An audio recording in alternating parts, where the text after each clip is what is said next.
right, thank you. Well, excuse me, at our last accountability team meeting was just this past week.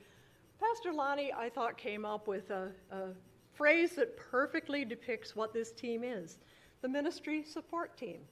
And this fits because this is where the members come together to talk to each other, the team leaders come together, and the members at large come together to talk to each other and bounce ideas off of each other and basically get help if needed and coordinate the activities, all the activities of this church, all focused upon the mission and covenant of the church.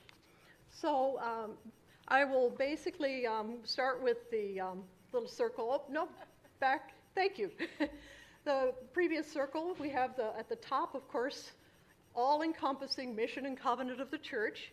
And then on the upper left, we have the at-large members. So that would be Pastor Lonnie and Sue, and John is, I think, not here today. And then up at the top, we have the administrative team, whose leader is Ellen, a member. She and Randy aren't here today. Randy is leader of the worship team down on the left-hand side. And then the discipleship team, current leader and longtime leader is Joyce.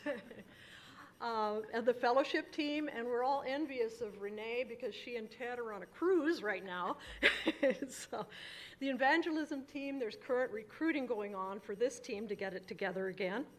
The service team is led by Jackie, and the worship team led by Randy.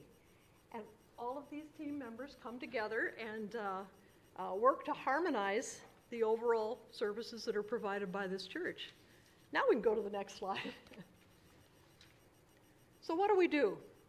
Our purpose is to ensure that all the teams function together as a coordinated whole that's guided by the mission and covenant of the church.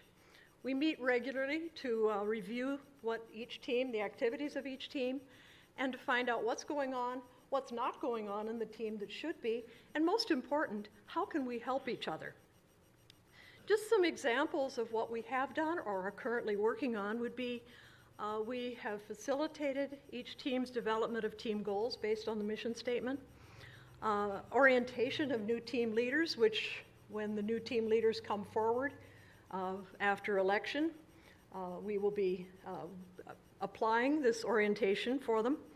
And then each team submitted needs they will have for space for the new building and submitted that to the building committee. The future of our youth mission, the church directory, building fellowship and community, and then planning implementation of a disciple-making church. And then if you could go to the next slide, please. So also at our last meeting, our team got together and basically put together what this team really does mean to us. This is a comfortable place for team leaders and our pastor and members at large to come together and collaborate on those team activities and bounce ideas off of each other and get help when needed so that we can coordinate our work and, again, focus on that mission. So with that, next slide, please. Will you join us? One of the reasons I pulled the members up here is because when we're getting together afterwards, not for donuts, but for cake, if you could just come to us with questions, and or if you're interested in joining us, we can have up to, I think 6. Pastor Lonnie is always our member at large, but I think we have room for 6 other members at large, and then whoever the team leaders are of the new teams. Thank you. Thank you. Thank you. Thank you all for your service. Yep.